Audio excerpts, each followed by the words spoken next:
Son niños de sexto de primaria poniendo a prueba a dos procuradores de las Cortes, María Isabel Blanco del Partido Popular y Carlos Chávez de Podemos. Ambos se han sometido a las preguntas de estos pequeños periodistas que querían saber, por ejemplo, a qué partido votaron por primera vez o qué pensaban de los políticos cuando eran pequeños.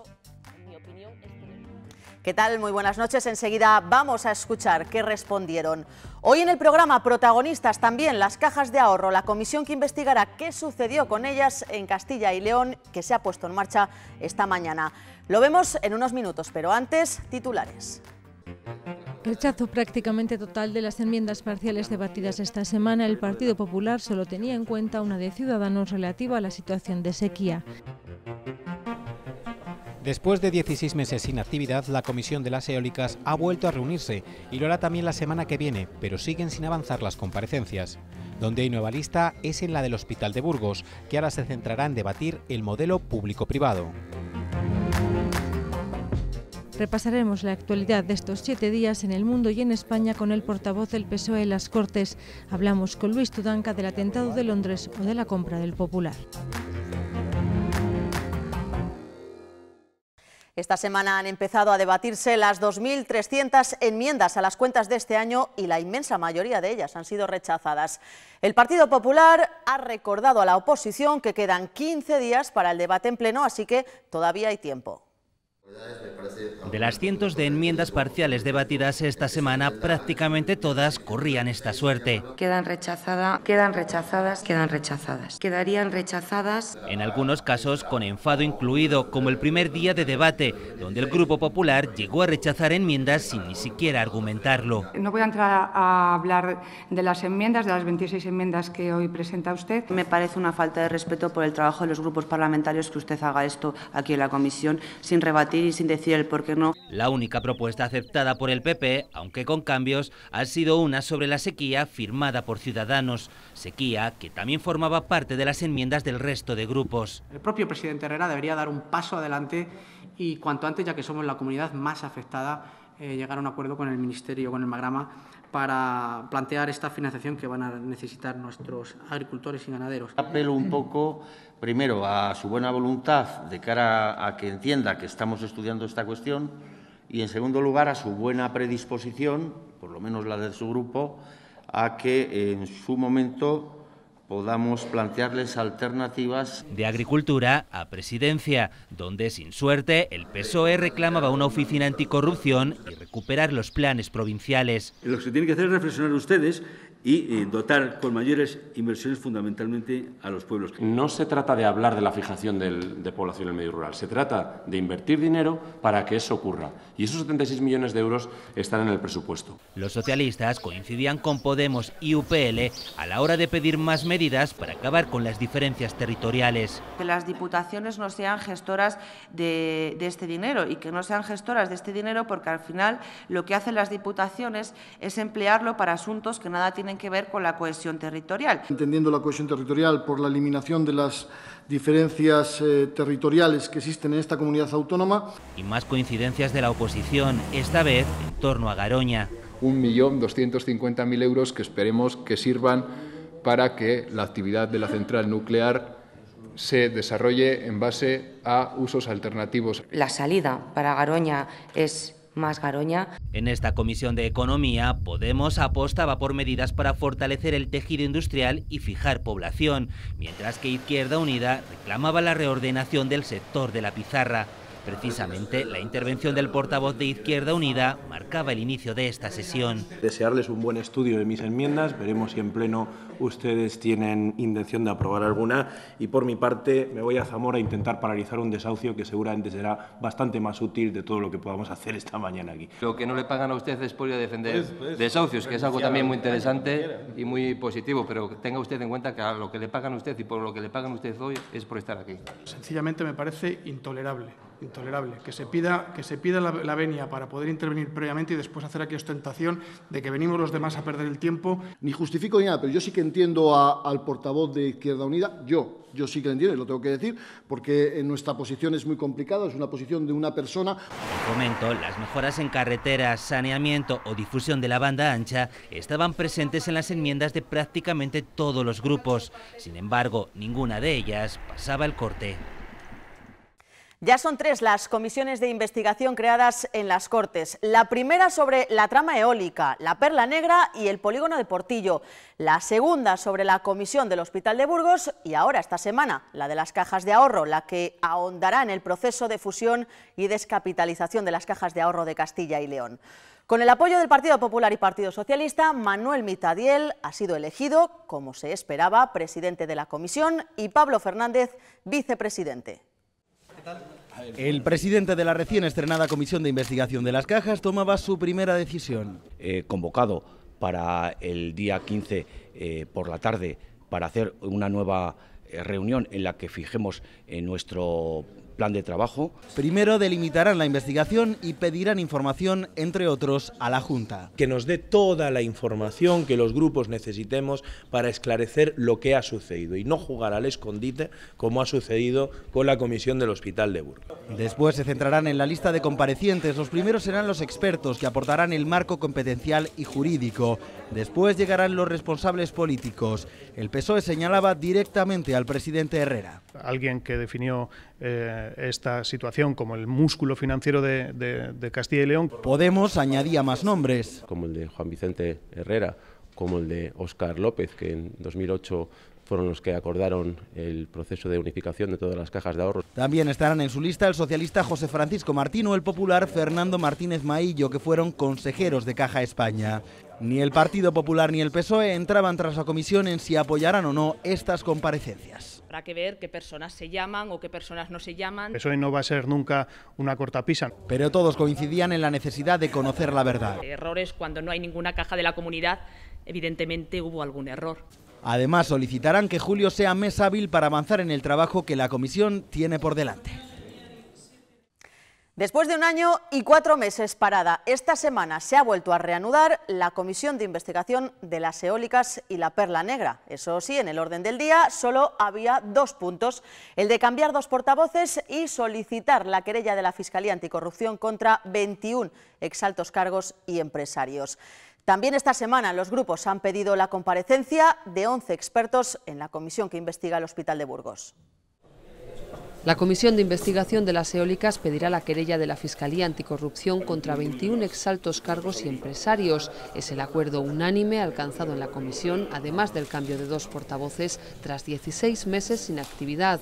La próxima semana volverán a reunirse para solicitar más información, pero no para iniciar las comparecencias previstas. Es, por tanto, una clara actitud de obstrucción por parte del presidente del Partido Popular. Que prácticamente esta comisión de investigación no vale absolutamente para nada. No tiene ningún sentido entorpecer la investigación judicial a través de la investigación de la comisión. La oposición insistía en reclamar la comparecencia del presidente de la Junta después de que la Fiscalía haya pedido que se investigue al exconsejero Tomás Villanueva. Juan Vicente Herrera tendrá que venir a esta comisión a dar explicaciones. Reiteró su total confianza en el señor Tomás Villanueva, pues a ver que esa reiteración de confianza, si la sigue manteniendo. Y será en julio, previsiblemente, cuando arranque la segunda fase de la Comisión de Investigación del Hospital de Burgos, que se centrará en el modelo de gestión. Los grupos han solicitado la comparecencia de 11 expertos con perfiles muy técnicos. Personas que están gestionando diversos ámbitos de la sanidad pública en otras comunidades que no son Castilla y León. Además de expertos, como habéis visto, en gestión sanitaria, hay algún doctor en economía. La comisión debe aprobar la lista definitiva que sumará los 5 expertos ya acordados en la primera fase.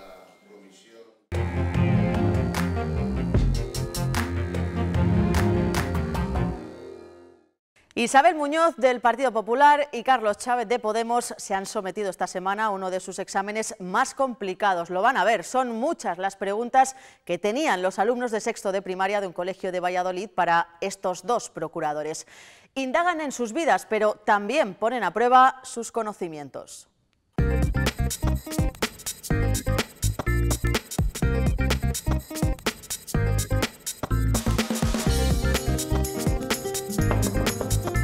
Hola. ¿Se puede? Buenos días, ¿podemos pasar? Buenos días, ¿qué tal? ¿Qué tal estáis? Bien. Bueno, yo soy Isabel Blanco, soy de Zamora y soy procuradora por el Partido Popular en las Cortes de Castilla y León. Y yo soy Carlos, soy de Valladolid y soy procurador también, pero por Podemos, en las Cortes de Castilla y León. Y venimos a que nos preguntéis las dudas y lo que queráis saber. ¿Quién empieza? Venga, vamos a ver. ¿Por qué escogió su partido político y no otro? ¿Qué le convenció?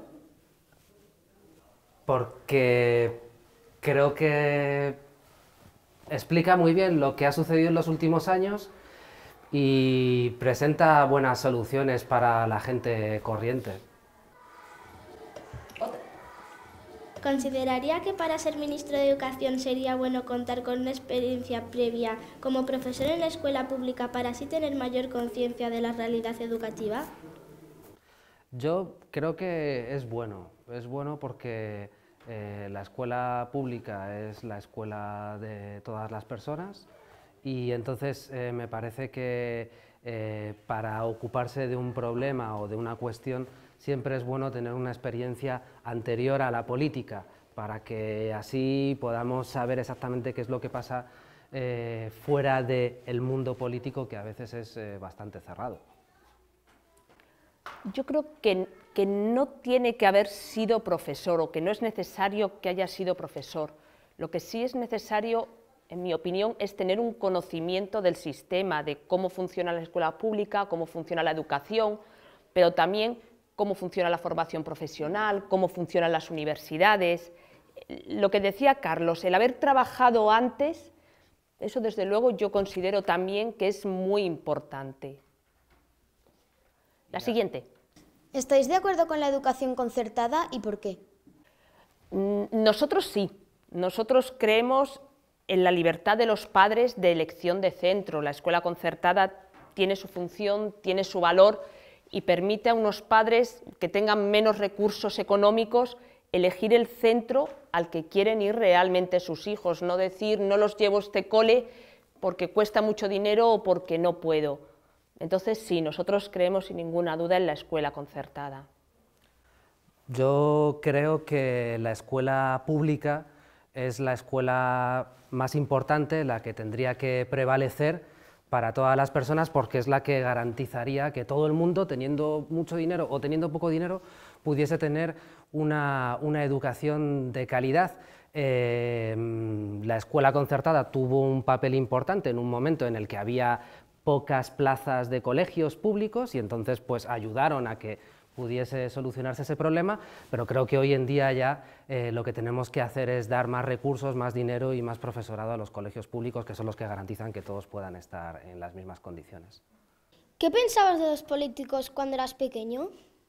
Pues yo creo que cuando era pequeña no sabía ni lo que eran los políticos. Yo tengo 44 años, entonces en aquella época no había los medios de comunicación ni la difusión que hay ahora. Entonces los políticos te sonaban muy lejos. Conocías al alcalde, pues porque era el alcalde, pero no es como hoy día. Venga, siguiente. ¿A qué partido votaste la primera vez que pudiste votar? Voté... creo que a Izquierda Unida, pero sinceramente no me acuerdo muy bien porque estaba muy emocionado con el hecho de votar y tenía tantas ganas que sinceramente me acuerdo más de haber ido a votar que de haber votado. ¿Por qué los políticos dicen que van a hacer una cosa y luego hacen otra? Pues eso es un problema que hay y yo creo que es algo que tenemos que intentar solucionar exigiéndoles más. O sea, las personas que no son políticos, vosotros o vuestros padres, yo creo que entre todos deberíamos exigir más para que así los políticos nunca puedan mentir y se vean obligados siempre a hacer lo que dijeron que tenían que hacer. ¿Qué pensarías si tu hijo tuviera ideas contrarias a las tuyas? Pues me parecería bien. Todos pensamos diferentes y además es bueno pensar diferente. Entonces, mientras fuera desde el respeto, me parecería bien. ¿Por qué la comida saludable, que es la que se supone que debemos de consumir, es mucho más costosa que la comida basura, que sin embargo nos dicen que no es buena? Todo lo que no se produce en cantidades industriales, que se cuida más, es un poquito más caro o es más caro. Que la comida saludable sea más cara o más barata que la comida basura, lo que es evidente es que hay que comer la comida saludable por mucho que las hamburguesas estén más ricas. Y vosotros tenéis que comer, aunque no guste, los guisantes, las lentejas y las lechugas.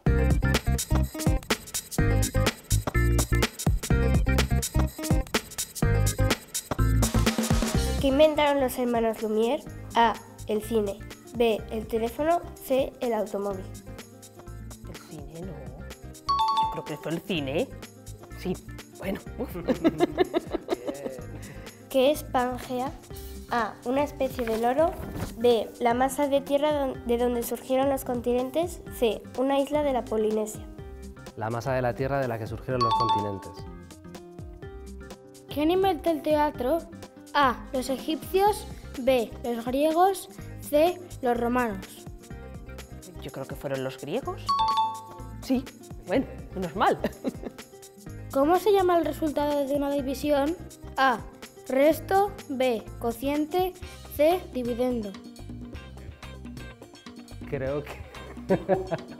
Yo soy más de letras. Creo que es el dividendo.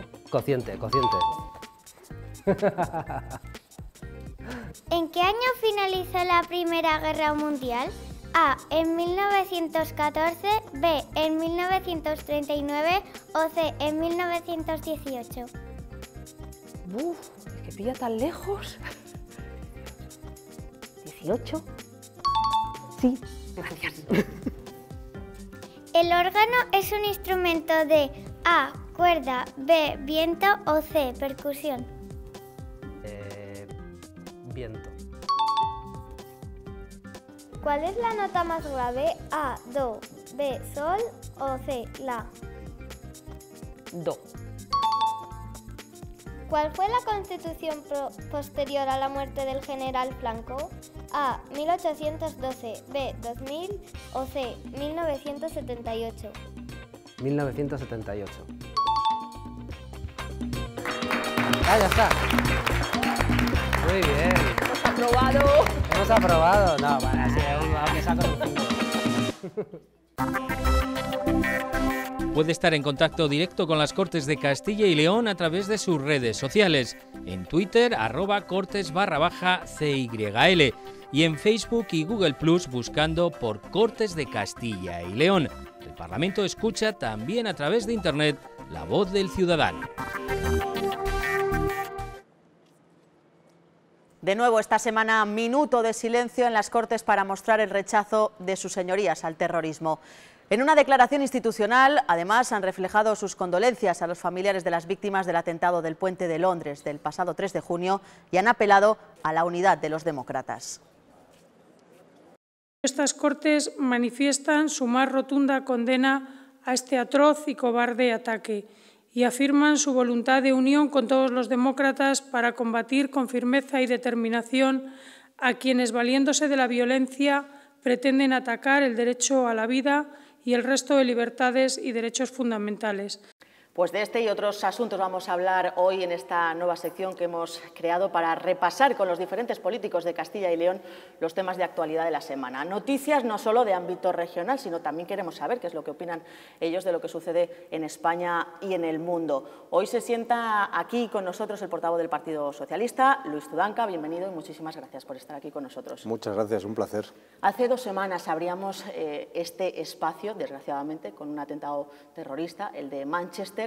De nuevo tenemos que volver a hablar de este tema. Ayer en Irán, al sur de Teherán, un atentado terrorista se cobraba la vida de 12 personas. Esta semana amanecíamos de nuevo con otro golpe de otro atentado terrorista un poco más cerca, aquí en Europa, en Londres. Esta semana Reino Unido hoy celebra elecciones y esta semana también la primera ministra Theresa May nos ha sorprendido con sus declaraciones, ¿no? Ha dicho que está dispuesta a cambiar las leyes de derechos humanos para combatir el terrorismo. ¿Qué te han parecido esas declaraciones? Bueno, es una grave forma de populismo también, ¿no? Al final, si la consecuencia de los atentados terroristas es que las democracias renuncian a la protección de los derechos humanos, quienes ganan son los terroristas. Desde luego no gana la seguridad y no gana la protección de nuestros ciudadanos. Desde luego es grave y es verdad que me alegro además que recuerdes atentados que se producen muy lejos de nuestras fronteras, porque todas las vidas humanas valen lo mismo, ¿no? Y olvidamos muchas veces que la inmensa mayoría de las víctimas de los atentados yihadistas son musulmanes, no son europeos, no son, digamos, de los que algunos consideran los nuestros, ¿no? Pero, en fin, creo que desde luego lo que no puede conllevar los atentados terroristas es a una huida hacia adelante populista que cierre fronteras, que restrinja los derechos humanos. En Londres la mayoría de las víctimas además no eran londinenses, eran precisamente gente de fuera, ¿no? En una economía global y en una Europa de los pueblos que ha abierto sus fronteras, y ese era uno de nuestros grandes valores, ¿no? No se lucha contra el terrorismo con guerras, no se lucha contra el terrorismo invadiendo países, bueno, se lucha con cooperación internacional, se lucha con seguridad, con inteligencia y se lucha con medios, ¿no? Pero, en fin, lo que está pasando es enormemente grave y las declaraciones de la primera ministra son, bueno, muy duras y desde luego no las comparto. Vamos con otro asunto que ha dividido esta semana a la opinión pública. Hace unos meses, en el mes de marzo, el multimillonario fundador de Inditex, Amancio Ortega, decidía que quería donar 320 millones de euros para mejorar los equipos de prevención y de diagnóstico del cáncer de la sanidad pública. Y esta semana la Asociación para la Defensa de la Sanidad ha dicho que ese dinero habría que rechazarlo. Luis Tudanca, si estuviera en el Gobierno, ¿lo rechazaría, lo aceptaría? No. Yo creo que estamos mezclando los debates y en todo caso en las mismas plataformas de defensa de la sanidad hay división de opiniones, digamos, ¿no? Yo ayer mismo me reunía con la Asociación Española contra el Cáncer de Ávila para hablar de esto, ¿no? Y de lo que está sucediendo en nuestra comunidad. No tiene nada que ver que estas plataformas y yo defendamos que la sanidad pública se debe de financiar con impuestos. Debe ser pública, debe ser sostenida con fondos públicos, a que haya gente que quiera donar, ¿no? Ya sean particulares, ya sean grandes empresas. El debate sobre que tienen que pagar más impuestos y ser más progresivas lo comparto. De hecho, el Grupo Parlamentario Socialista, en estos presupuestos de la comunidad, hemos propuesto una reforma fiscal para poder financiar mejor con impuestos los servicios públicos, también la sanidad. Pero hay que aceptar este tipo de donaciones. No es la primera vez, ¿no?, que alguien en particular decide donar a una fundación, en este caso. Es que todo ayuda, ¿no? Todas las donaciones que lleguen a las organizaciones no gubernamentales, ya sean de cooperación internacional, ya sean, en este caso, para financiar la sanidad de Castilla y León, viene bien, pero eso no esconde que en Castilla y León se hayan recortado 600 millones de euros en la sanidad pública, no esconde, además, la crueldad con la que el Gobierno de la Junta ha decidido utilizar este dinero para renovar equipos donde ya tenían aceleradores lineales y unidades de radioterapia, y no para ponerles donde faltaban, como en Ávila, como en Segovia, ayer como en hablaste Soria, de esto, como en ¿no? El Bierzo. Dijiste claro. que si Juan Vicente Herrera no rectificaba en esa decisión de no implantar aceleradores lineales, en este caso en Ávila, Amancio Ortega habría hecho más que él. Eso fueran... Es que va a ser así, lamentablemente. Se lo dije en un pleno que Amancio Ortega iba a acabar haciendo más por la sanidad pública de Castilla y León que el señor Herrera, y parece que va a ser así. Desde el año 2007 llevan prometiendo que todas las provincias de Castilla y León tendrían una unidad de radioterapia. Lo prometió el señor Herrera en sus programas electorales y lo ha incumplido.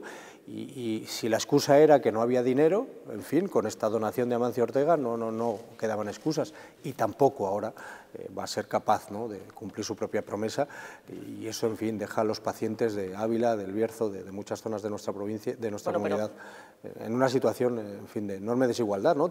Ayer me contaban, es que hay gente que tiene que hacer peregrinajes en transporte de 10, 12 horas cada día para recibir su tratamiento. Lo cierto es que sí que se van a colocar aceleradores lineales en Salamanca, Valladolid, León y Zamora. Donde ya había.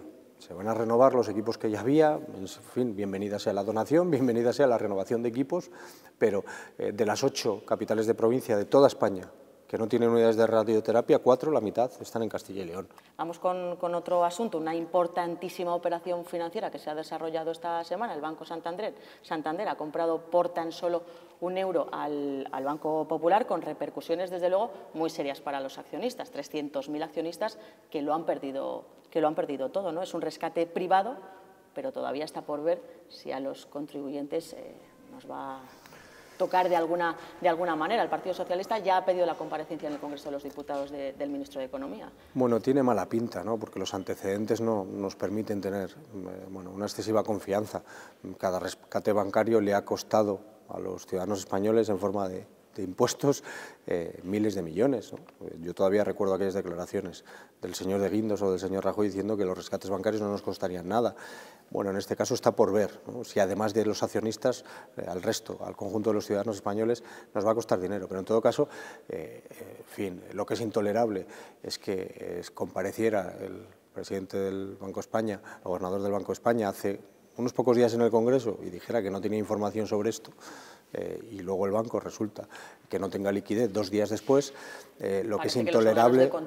Claro, algo está fallando, ¿no? Y algo está fallando porque los órganos de control, el Banco de España, los organismos supervisores, el propio Gobierno de España, sean capaces de no ver, supuestamente, que uno de los principales bancos de nuestro país se hunde, porque no estamos hablando en muchos casos de grandes accionistas, de grandes inversores, ¿no? Estamos hablando de pequeños ahorradores que han puesto ahí su dinero, ¿no? Para ganar un poquitín y ahorrar para su jubilación o para la educación de sus hijos. En fin, es absolutamente intolerable lo que ha pasado y nosotros, desde el Grupo Socialista, va a pedir explicaciones en el Congreso de los Diputados. Pues Luis Tudanca, muchísimas gracias por estar aquí con nosotros. Un Tendríamos placer. muchas más noticias de actualidad que repasar, pero bueno, no tenemos tiempo para más. Gracias. Para otra ocasión. Gracias. Muchas gracias.